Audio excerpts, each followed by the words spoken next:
जातीचा रंग कोण दिले प्रामुख्यानं हे सगळ्यांना लक्षपूर्वक ऐका. ज्याला ह्या आरोपीची बाजू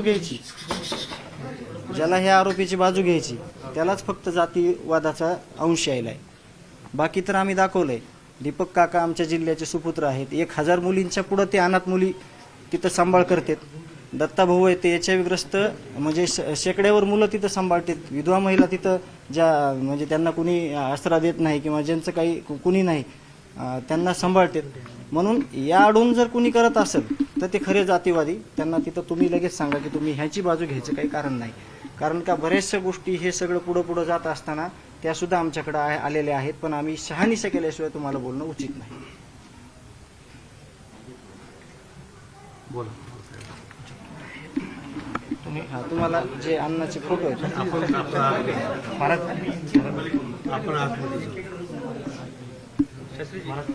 असं आहे की ज्यावेळेस आले होते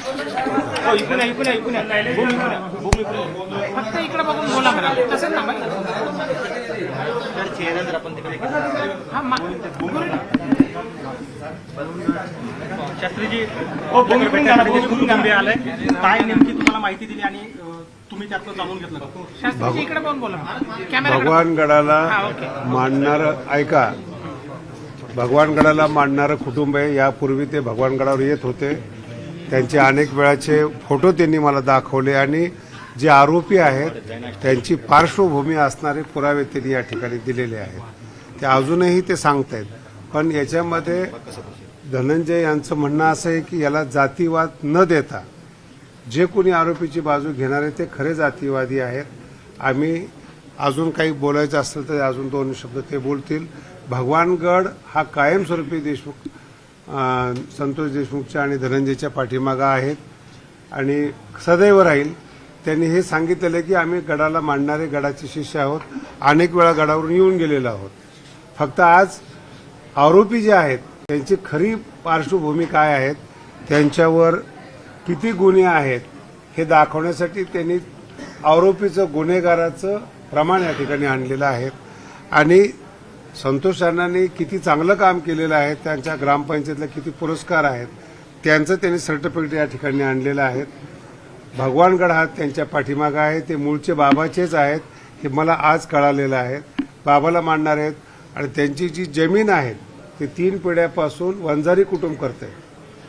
म्हणून जातीवाद न करता खऱ्या आरोपीला शिक्षा व्हावी हे या भगवानगडाच्या गादीवर माझं सांगणं आहे. याच्या अतिरिक्त जे काय आहे आम्ही बसून बोलू आणि त्यांना 2 घास खाऊ घालू, भगवान बाबाचा प्रसाद खाऊ घालू की जेणेकरून त्यांच्या आत्म्याला शांती मिळेल, मुलीला शांती मिळेल. तोपर्यंत आपण सगळ्यांनी लांब राहावं एवढंच माझं म्हणणं आहे. जर काही विचारायचं असेल तर धनंजय या ठिकाणी त्यांना बोलू द्या.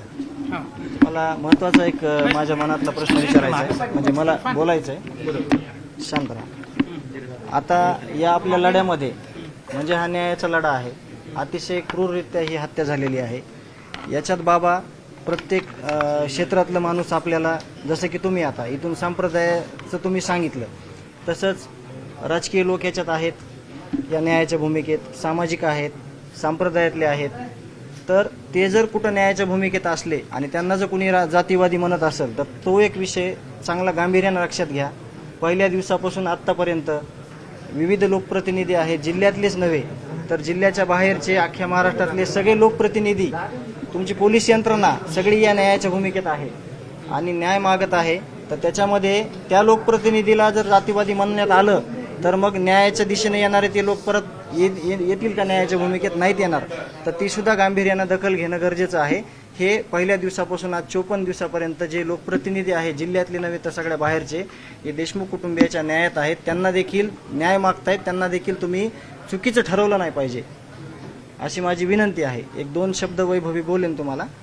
जातीवाद न करता सामाजिक सलोखा कायम राहावा यासाठी देशमुख कुटुंब आपल्या गडावर आलेलं आहे. ताई बोल. बाबा, आज तुम्ही महंत आहेत, महाराज आहेत, गुरु आहेत आमचे.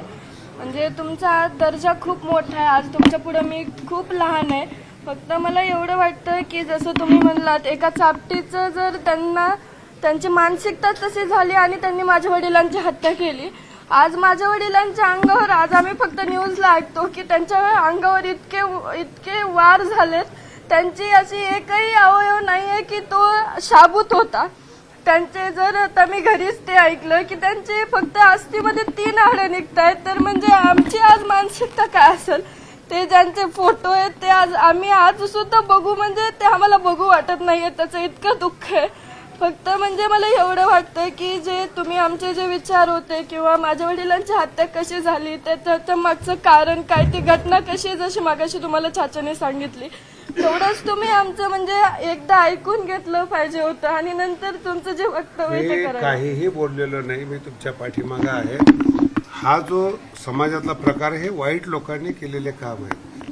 तुम्ही जर भगवानगडाची शिष्या तुम्ही तुमच्या बाजूने आहेत. मासा जो केस तालुका हा बाबाला मांडणार आहे, अनेक वेळा दौरे झालेले आहेत, म्हणून कदाचित माझ्या बोलण्याचा गैरसमज झाला असेल.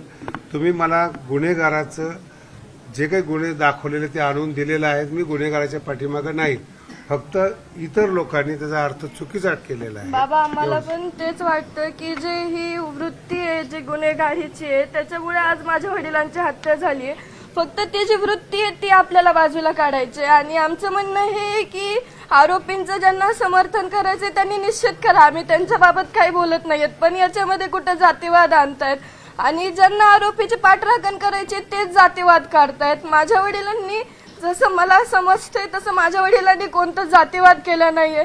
आता सगळ्या चाचांनी सांगितलं की आमचे शेतकरी सुद्धा हे वंजारी हेच आहेत, त्यांचं सुद्धा अण्णा मुंडेच आहे. पण आम्हाला एक असं याची खंत वाटते की जो माणूस जसं दलितांना वाचवण्यासाठी गेला त्यांनी कधी जातीवाद न केला, त्याच्यामध्ये न्याय मिळवण्यासाठी असे वेगवेगळे फाटे का फुटतायत. आमचं एकच म्हणजे आज आम्हाला इतकं दुःख आहे, आमचं गाव सुद्धा या दुःखातून सावरू शकलं नाही, पण तरी पण आज आम्ही त्यांच्या न्यायासाठी झुंजतोय. कारण की त्यांच्यावर जो अन्याय झालाय म्हणजे आता प्रश्न पडतो की कुणाला वाचवायला जाणं हा पण आपला गुन्हा आहे का.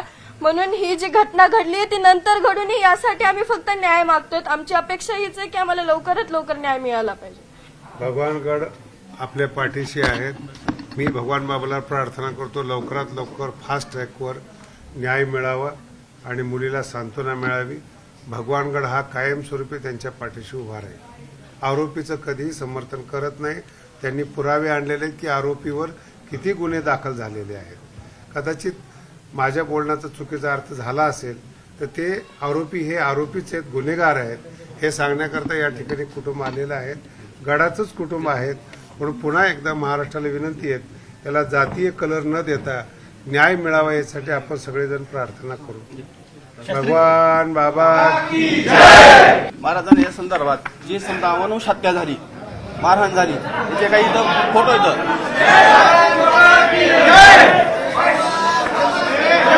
त्याच्यावरून फक्त एक तुम्ही लक्षात घ्या की फोटो बघितल्याच्या नंतर तुमची नाही ह्यांना दाखवत नाही, मीडियाला दाखवत तुमच्याकडे सुपोर्ट करतो, तुम्ही पाहून घ्या फक्त हे, आम्ही कुणाकडेही देणार नाही. त्याच्यावरून म्हणजे ते आरोपीनं किती कसे माणूस हत्या केली हे तुमच्या लक्षात येईल आणि ह्या बाबतीत तुमची प्रतिक्रिया नंतर आम्हाला काय ते कळवा.